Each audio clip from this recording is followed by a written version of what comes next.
안녕하세요. 조태현 교수입니다. 오늘 마가의 이야기 극장 그 첫 번째 시간, 마가복음의 맨 앞부분을 여러분들과 함께 읽으려고 합니다. 오늘 이야기의 제목을 예수의 세례와 복음의 기원 이렇게 잡아보았습니다. 오늘 마가복음의 맨 처음 타이틀과 도입 부분이 나오고요. 예수님께서 세례를 받으시는 이야기가 나옵니다. 참고로 마가복음에는 예수님의 탄생 기사나 유년 기사가 나오지 않고 곧바로 예수님의 세례와 공생의 이야기로 들어가고 있습니다.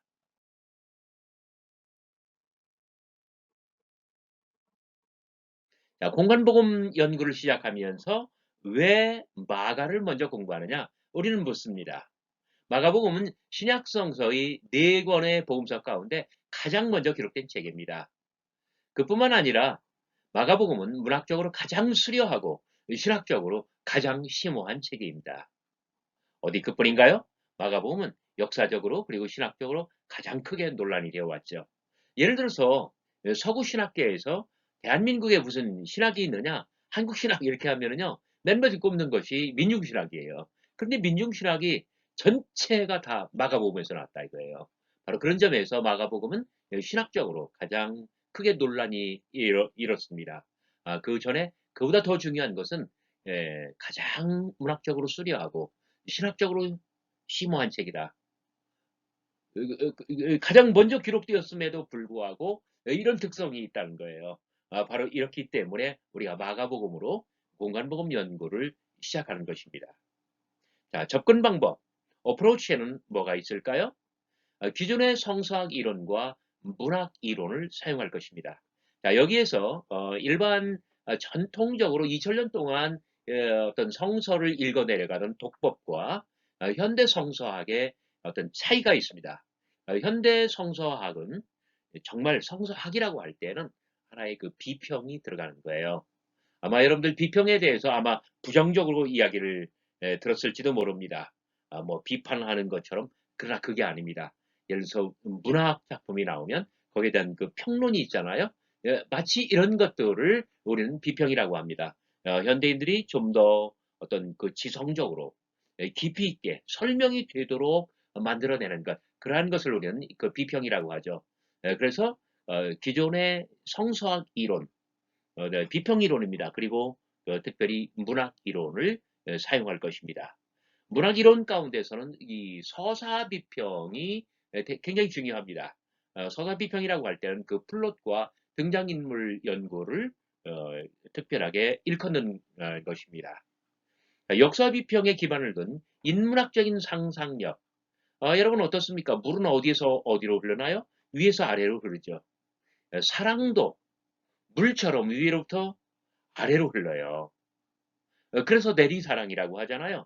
이런 것들은 뭐냐면 인간의 어떤 그 보편적인 경험이에요. 인간이면 누구나 알고 있는 어떤 그 경험적인 성찰, 이런 인문학적인 상상력을 성서 이야기에 도입을 하면 우리는 참 그 예수님께서 사람들을 향하여 어떤 그 미어지는 가슴, 불쌍히 여긴다는 것이 무엇인지 알 수 있고요. 그리고 그 불쌍한 사람들을 도우실 때의 그 정이라고 하는 것. 그래, 그냥 우리가 건조한 마음으로 읽는 것하고 달리 이 인문학적인 상상력을 동원하면 우리의 성서 이야기가 한층 깊이를 더하고, 그리고 메마른 현대 문화를 살아가는 현대 그리스도인들과 모든 현대인들에게 더욱더 가슴에 와 닿는 그런 이야기가 될 수 있다는 거예요.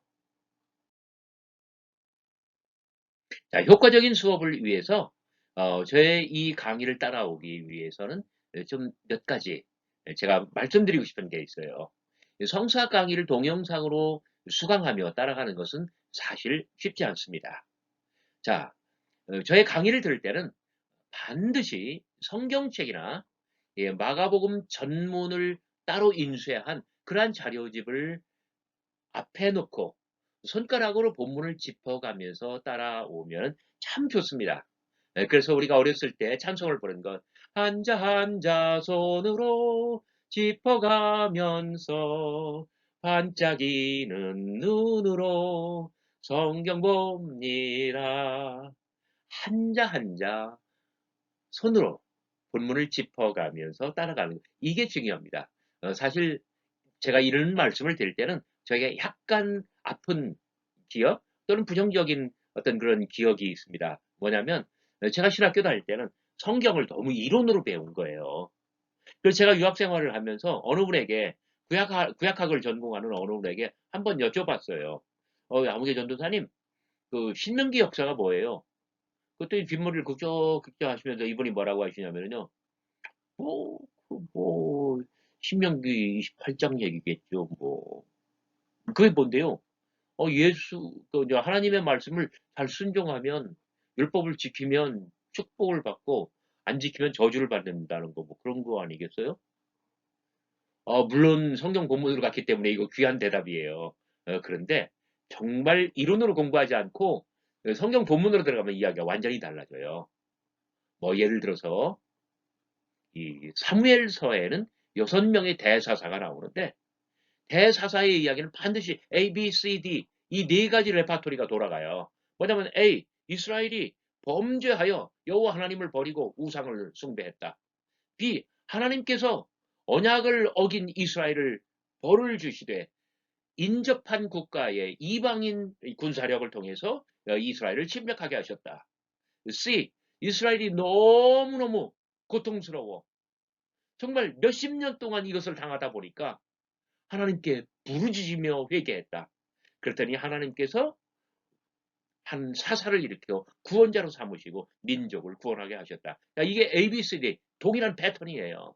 여기에는 뭐가 있냐면 여호와 하나님을 버리고 이방 신을 숭배하면 하나님께서 벌을 주신다라고 하는 바로 그런 이야기예요. 이스라엘이 왜 바벨론한테 패망했는가? 여호와 하나님 유일신 신앙을 버렸기 때문에 그렇다는 것이죠. 이런 식으로 이 성경 본문을 가지고 모든 현상들을 소개한다면 완전히 우리 성서 이해가 달라지는 것이죠. 그래서 우리가 이 본문을 가지고 이야기할 거기 때문에 반드시 성경이 필요하고 또는 마크하기에 더 좋은 뭐냐면 마가복음 전체를 그냥 아예 컴퓨터로 다운받아 가지고요. 한글 파일로 해서 그걸 복사해 가지고 거기에다 마크를 하면 훨씬 더 좋아요. 그래서 준비물 가운데는 성경책 마가복음 또는 마가복음 전모를 인쇄한 그러한 자료집이 필요합니다. 거기에 여러 가지 형형색색의 펜, 형광펜, 뭐 볼펜 이런 것, 플러스 자, 이런 것들이 이 다양한 색깔로 그래서 일관되게 마크해 나가면 월등하게 성서를 보는데 예, 도움이 될 것입니다. 제가 이제 기회 닿으면은 제가 이 칼라 시스템 어떻게 개발했는지 여러분들에게 말씀드리고 싶습니다. 자, 그 외에 자, 혹시 마련이 된다고 한다면 강의안을 미리 인수해서 물론 이 강의안은 제가 만드는 것이거든요. 저에게 연락하시는 분들은 제가 공급해 드릴 수도 있습니다. 자, 저와 함께 성경을 읽어볼까요? 1장 1절부터 9절까지의 말씀입니다. 하나님의 아들 예수 그리스도 복음의 시작. 선지자 이사야의 글에 보라, 내가 내 사자를 네 앞에 보내노니 그가 내 길을 준비하리라. 광야에 외치는 자의 소리가 있어 이르되 너희는 주의 길을 준비하라. 그의 오실 길을 곧게 하라. 기록된 것과 같이 세례 요한이 광야에 이르러 죄사함을 받게 하는 회개의 세례를 전파하니 온 유대 지방과 예루살렘 사람이 다 나아가 자기 죄를 자복하고 요단강에서 그에게 세례를 받더라. 요단은 낙타털 옷을 입고 허리에 가죽띠를 띠고 메뚜기와 석청을 먹더라. 그가 전파하여 이르되 나보다 능력 많으신 이가 내 뒤에 오시나니 나는 굽혀 그의 신발끈을 풀기도 감당치 못하겠노라. 나는 너희에게 물로 세례를 베풀거니와 그는 너희에게 성령으로 세례를 베푸시리라. 그때에 예수께서 갈릴리 나사렛으로부터 와서 요단강에서 요한에게 세례를 받으시고 제가 여러분들과 함께 저는 목소리로 읽었고 여러분들은 눈으로 읽었을 거예요. 1장 1절 하나님의 아들 예수 그리스도 복음의 시작. 제가 일하라는 말은 굉장히 작게 에, 표기를 하고 읽지를 않았습니다. 이유가 있어요. 여러분 조금 이따 보시길 바랍니다. 그 다음에 길이라고 하는 단어가 세 번이나 반복되고 있네요. 반복되는 것은 중요한 것이죠. 광야에 외치는 자의 소리, 마가복음 전체를 통해서 이 소리의 주제는 대단히 아주 굵직한 문학적인 모티프를 흐름을 형성하고 진행될 것입니다. 예수님은 소리예요. 우리가 복음이라고 부르잖아요. 자, 그 다음에 세례 요한은 광야의 외치는 자의 소리로서 죄사함을 받게 하는 회개의 세례를 전파했다고 합니다. 그리고 유대인들과 그리고 마지막으로 예수께서 그 세례를 받으셨다고 합니다. 조금 자세하게 살펴보도록 하겠습니다. 자, 마가복음의 타이틀 1절입니다. 하나님의 아들 예수 그리스도 복음의 시작. 자, 이라라는 말은 없다고 했죠. 헬라어로 읽으면요. 제가 방언을 말할 테니까 여러분들은 그냥 그런가 보다 하고 들어보세요. 아르케이투 유앙겔리우 예수 그리스도 후유 때우. 자, 아르케이 투 유앙겔리우 예수 그리스도 후유 때우. 무슨 뜻일까요? 그리스도이시며 하나님의 아들이신 예수 복음의 시작. 이런 뜻입니다. 자, 여기 아르케이라는 말이 시작, 투유앙겔리우, 복음의, 누구의 복음? 예수의 복음. 예수는 누구? 그리스도이시며 하나님의 아들이시다는 거예요. 그래서 우리말로 완벽하게 번역하면 그리스도이시며 하나님의 아들이신 예수 복음의 시작. 이렇게 될 것입니다. 자, 복음이란 무엇입니까? 복음이란 유앙겔리온, 이 말은 원래 헬라인이에요. 고대 그리스인들이 쓰던 말이란 말이에요. 자, 고대 그리스인들은 유앙겔리온, 이 말을 어떻게 사용했을까요? 그들은 좋은 소식이라고 생각을 했습니다. 아들이 군인으로 끌려갔어요. 그리고 멀리 군대가 원정을 갔어요. 도무지 3년의 세월이 흘렀는데 소식 하나 없어요. 이 아이가 살았는지 죽었는지. 그런데 누가 파발마가 막 달려오면서 우리나라가 전쟁에서 이겼대요. 그러면 아들이 살아있을 가능성이 크죠? 자, 뭐예요? 그렇다면 그런 것은 기쁜 소식이에요. 그런데 며칠이 지났어요? 한 달이 지났어요? 근데 개선군이 막그 개선문을 통해서 우리의 도성으로 들어오고 있는데 막 옆집 아저씨가 막 헐레벌떡 떠왔어요. 아저씨, 아저씨, 당신 집에 아들이 살아서 들어오고 있어요. 자, 이런 것들이 바로 뭐냐면 good news, 좋은 소식이에요.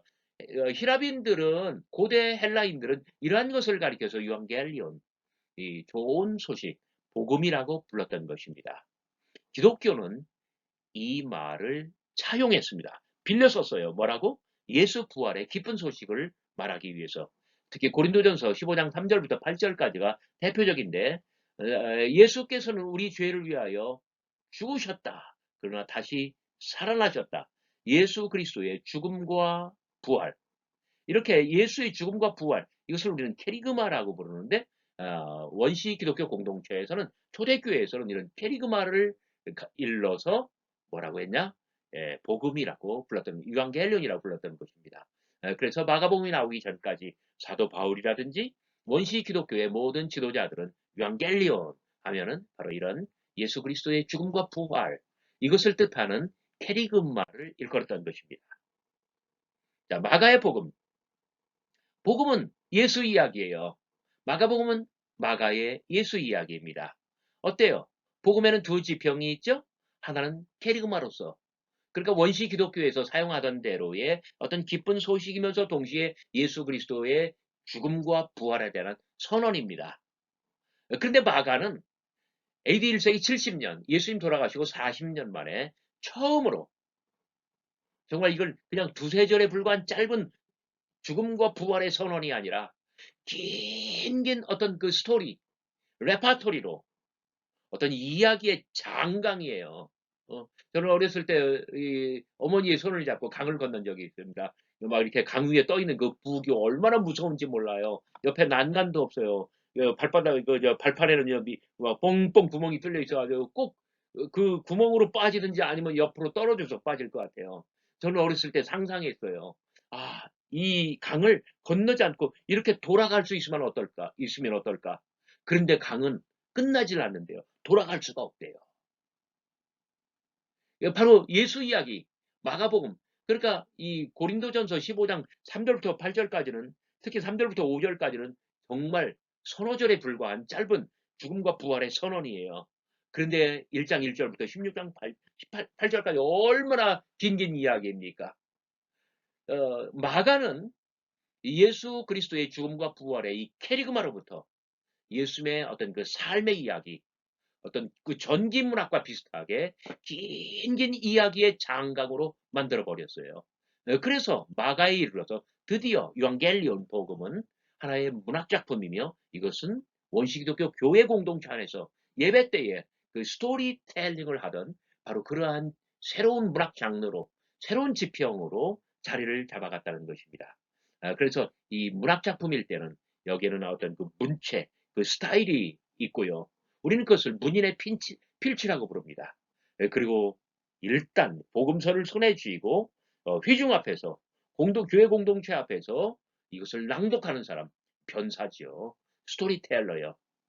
그래요. 문인의 필치와 이 변사의 언변이 이 복합적으로 나타나서 하나의 그 공연적인 연출, 이 퍼포먼스 되는 것이 바로 AD 1세기 마가 교회나 마태 교회나 누가 요한 교회 공동체에서의 하나의 뭐랄까요, 복음의 퍼포먼스였다라고 말할 수 있는 것입니다.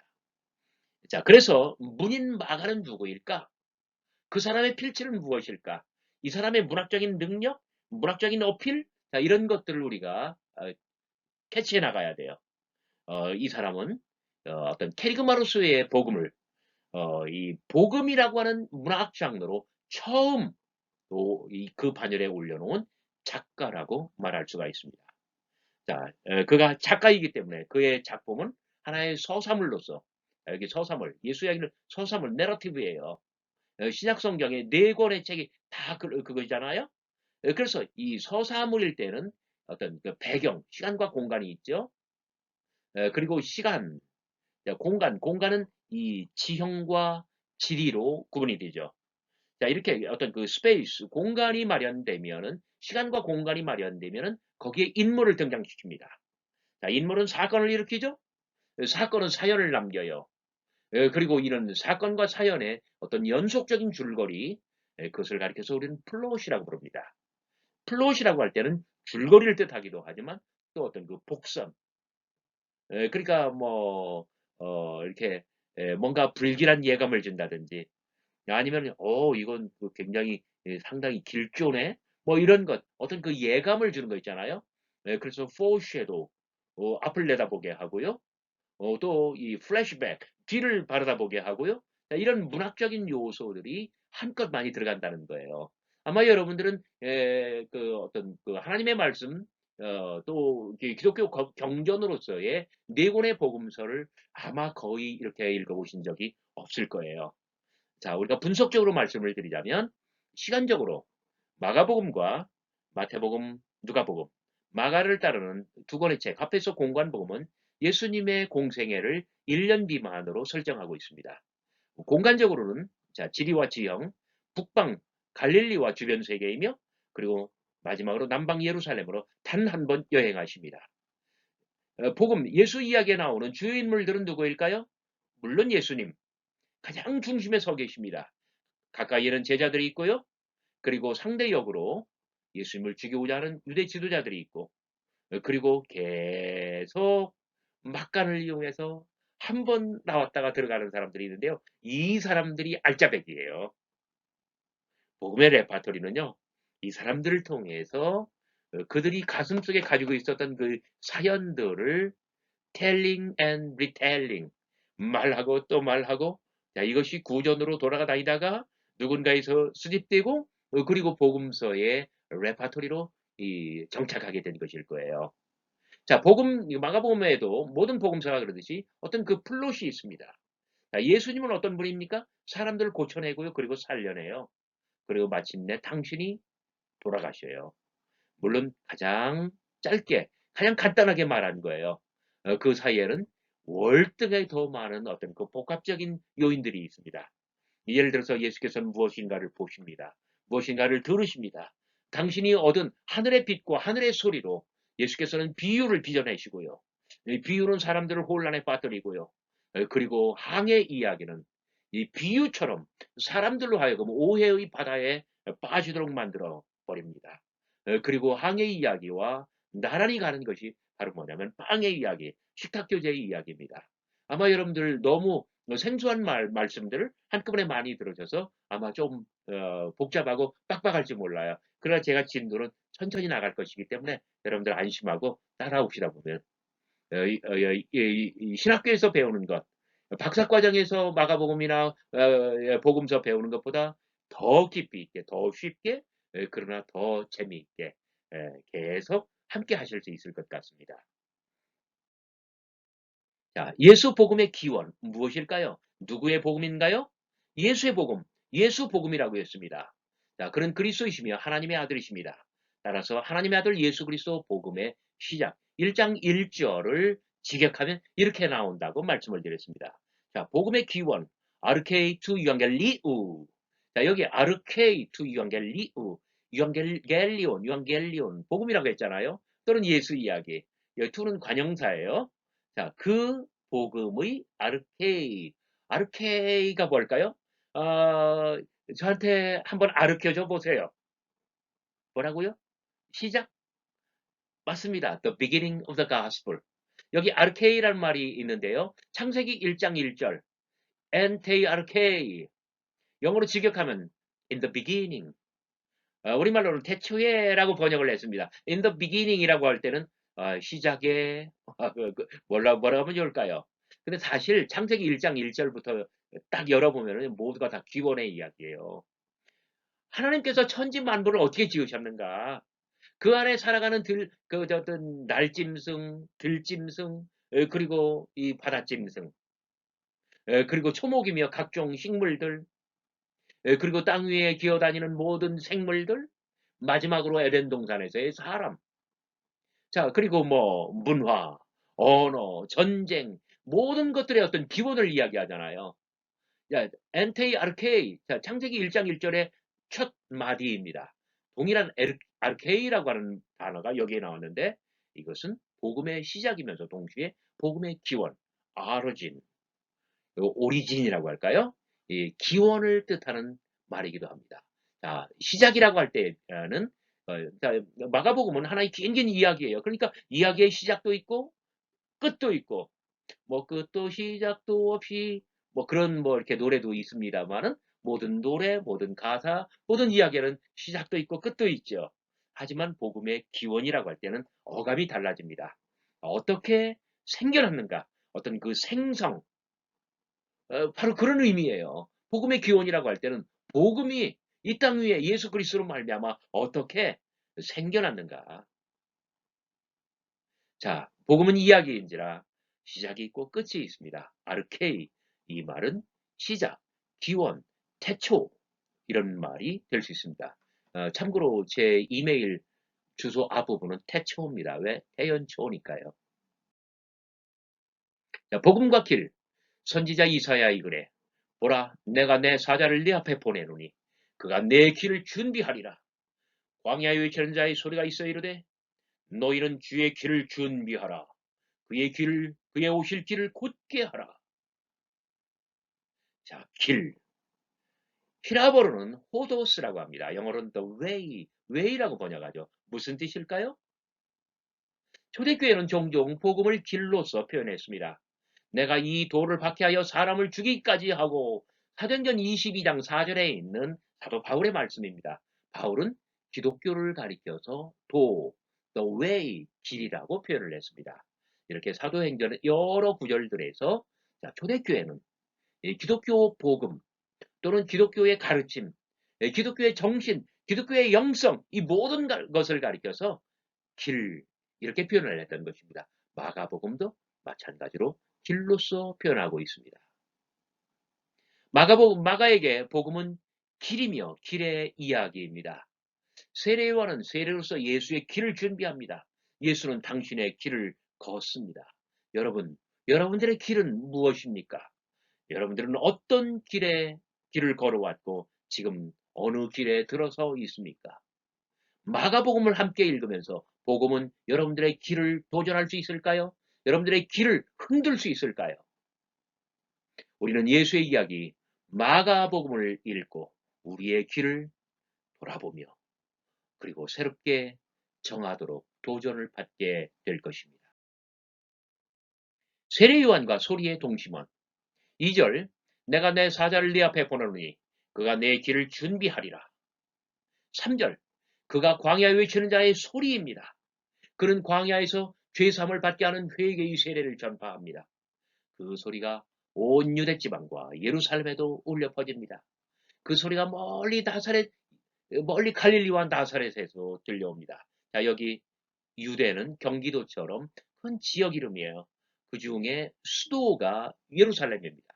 갈릴리도 충청도처럼 강원도처럼 전라도처럼 경상도처럼 큰 지역 이름이에요. 그 중에 한 작은 마을입니다. 저는 어렸을 때 굉장히 인상적인 노래를 배웠고 불렀습니다. 단일종이 땡땡땡 은은하게 들린다. 저 뭐죠? 깊고 깊은 산속 오막사리에도 단일종이 울린다. 자, 깊고 깊은 오막사리에도 단일종이 울린대요. 저 바닷가에 사는 어부들에게도 단일종이 울린다. 자, 광야에 외치는 자의 소리가 있었습니다. 그 소리는 세례 요한이 광야에서 죄사함을 받게 하도록 회개를 촉구하는 어떤 그런 전파의 소리예요. 그 소리가 수도권 널리 퍼졌고 수도 예루살렘에도 울려 퍼졌습니다. 이 소리는 멀리 동심원을 그리면서 날아갔습니다. 그래서 갈릴리 전역과 그 중에 한 이름 없는 작은 마을 나사렛. 여러분 구약성경 그 두꺼운 책 이 39권 속에 단 한 번도 언급되지 않은 마을인 거 여러분 아세요? 이런 시골 마을에도 들렸다는 거예요. 깊고 깊은 산골 오막사리에도 그 바닷가에 사는 어부들에게도 이 들려왔대요. 자, 이런 그 세례 요한의 광야 위천자의 소리에 반응한 사람이 누구일까요? 죄사함을 받게 하는 회개의 세례. 4절에 이 말씀이 하나의 표제어라고 한다면 이 소리를 듣고 회개하는 자, 그가 세례를 받게 될 것입니다. 누구입니까? 자, 광야에 외치는 자의 소리, 죄사함을 얻게 하는 회개의 세례를 전파할 때에 누가 반응을 했다고요? 5절 유대인들의 세례. 온 유대 지방과 예루살렘 사람이 다 나아가 자기의 죄를 자복하고 요단강에서 그에게 세례를 받더라. 거기에 비해서 9절에는 예수님의 세례가 소개되어 있습니다. 그때 예수께서 갈릴리 나사렛으로부터 와서 요단강에서 요한에게 세례를 받으시고 저는 이 대목에서 꼭 유대인의 세례와 예수의 세례 그 차이점이 뭐냐고 학생들한테 질문을 합니다. 그러면 학생들은 한참 만에 그걸 찾아내요. 뭐냐면은 이 자기의 죄를 자복하고 요 말이 예수에게는 없다는 점이에요. 이걸 발견하면 저는 그 다음에 또 물어봐요. 예수님은 왜 자기의 죄를 자백하지 않을까요? 모든 학생들이 다 이렇게 대답을 해요. 하나님의 아들이니까 죄가 없으니까. 과연 그럴까요? 물론 이런 기독교 교리는 마가복음이 기록된 이후에 기독교 안에 정착되었습니다. 사실 마가는 그런 관심보다는요. 마가는 굉장히 리얼리즘이에요. 어떤 그 사실주의 입각에서 예수님의 일대기와 공생의 사역 한 대목 한 대목을 우리에게 보도해 주는 거예요. 자, 유대인들은 자기의 죄를 자복하는데 왜 예수는 자기의 죄를 자복하지 않을까? 유대인의 세례와 예수의 세례를 좀 더 깊이 있게 사실적으로 살펴보겠습니다. 자, 유대인의 세례 5절 헬라어로 읽어보면 카이 에바프티존토 휩 아우투 엔토 요르단의 포타모 엑스몰 로그메노스 다음에 뭐라고 되어 있나요? 타스, 하마르티아스, 아우톤. 자, 이 직역을 하면 그렇습니다. 카이, 그리고 그들이 요단강에서 엔토 요르단의 포타모, 바로 여기에요.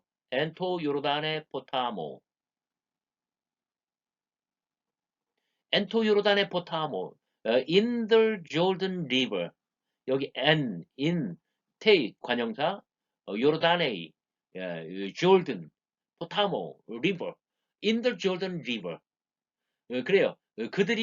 그리고 그들이 요단강에서 그에 의해 세례를 받고 있었다. 아까 밑줄 친 거, 그들의 죄를 회개하면서. 그런데 저는 여기 and이라고 하는 이 전치사를 중요하게 여깁니다. 거기서 예수의 세례는 어떻게 되어 있나요? Kai 에바프티스데이 에이스톤 요르다네인 휩 유한누. 자, 여기 에이스톤 요르다네인, 여기 에이스. 그리고 그가 요단 속으로 요한에 의해 세례를 받았다. 무슨 차일까요? 여기는 in the Jordan River, 여기는 into the Jordan. 무슨 차이냐면은, 자, 유대인들의 세례는 일종의 이런 세례예요. 자, 요단 강물이 이렇게 있으면 이 사람이요, 이, 이 상반신이 수면 위로 나와 있어요. 그리고 적어도 머리와 입술이 이 물 밖으로 나와 있는 거예요.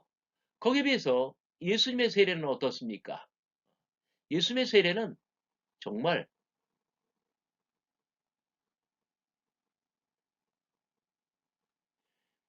예수님의 얼굴이 물속으로 완전히 잠겨 들어가셨어요. 그래서 온몸이 요단강 속으로 들어가 입으로 자복할 수 없는 세례. 그게 말로 자기의 죄를 자복할 수 없는 그런 지경까지 갔다는 거예요. 물속으로 완전히 잠기기 때문에.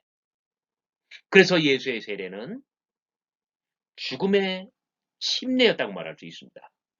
예수께서는 물속으로 완전히 들어가셨습니다. 예수의 세례는 완전히 침례였던 것입니다. 무엇이에요? 물속으로 완전히 들어갔을 때 그것은 존재 없음, 없어짐, 그것은 바로 죽음이었습니다. 예수의 세례는 죽음의 침례였다라고 말할 수가 있습니다. 노아 때 홍수가 세상을 쓸어버리는 것처럼 요단의 물이 요단의 물은 예수를 완전히 삼켜버렸습니다. 이렇게 전적인 죽음, 그리고 무화의 경험, nothing, nobody가 되는 것, 자신의 과거와 전 존재에 대하여 완전히 죽어지는 경험, 이것이 바로 예수의 세례였던 거예요. 10장 35절 40절, 내가 마시는 잔을 마실 수 있느냐? 내가 받는 세례를 받을 수 있느냐? 세례 요한의 두 아들 야고보와 요한이 와서 주의 영광 중에 우리 둘 중에 하나는 우편에 하나는 좌편에 앉게 할 주옵소서, 이렇게 청탁을 했을 때 예수께서 물으신 말씀이에요. 너희는 내가 마시는 잔을 마실 수 있느냐? 내가 받는 세례를 받을 수 있느냐? 여기 내가 마시는 잔, the cup in Mark. 마가복음에서 이 잔은 무엇입니까? 아버지께는 모든 것이 가능하오니 내게서 이 잔을 옮기시옵소서. 자, 겟세마네 기도에서 잔은 뭡니까? 마가복음에서 잔은 순교, 죽음입니다. 죽음의 어떤 그 진노의 포도주 잔인 거예요. 마찬가지로 마가복음에서 세례도 바로 죽음을 뜻합니다. 영광의 두 자리를 원했을 때 너희는 내가 마시는 이 진노의 포도주 잔, 순교의 잔을 마실 수 있겠느냐? 내가 받는 이 죽음의 세례를 너희도 받을 수 있겠느냐? 예수께서 물으셨던 거예요. 그렇습니다. 이것이 바로 이 죽음의 침례를 받으셨다는 것. 이것이 바로 예수님의 세례로 말미암아 복음이 기원하게 되었다라고 하는 마가의 대서사시인 것입니다. 자, 광야에 외치는 자의 소리가 있었습니다. 그 도전에 대한 완전한 응답, 죄사함을 얻게 하는 회개의 세례, 이것을 전파했습니다. 그 시대적인 요청에 완전한 응답. 복음의 시작이 예수의 세례에 있습니다. 복음의 생성, 복음의 기원은 바로 여기에 있습니다. 한 사람이 죽을 때 천지가 개벽합니다. 내가 죽으면 세상이 변합니다. 오늘 마가복음은 예수 그리스도라고 하는 나사렛 출신의 그 청년의 이 죽음의 침례를 통해서 어떻게 하나님 나라의 기쁨의 소식, 굿뉴스, 그리고 예수 이야기, 이 모든 복음이 시작되는지를 저와 여러분들에게 알리는 것입니다. 여러분, 긴 공부 끝까지 잘 따라오신 것을 진심으로 감사드립니다. 안녕히 계십시오.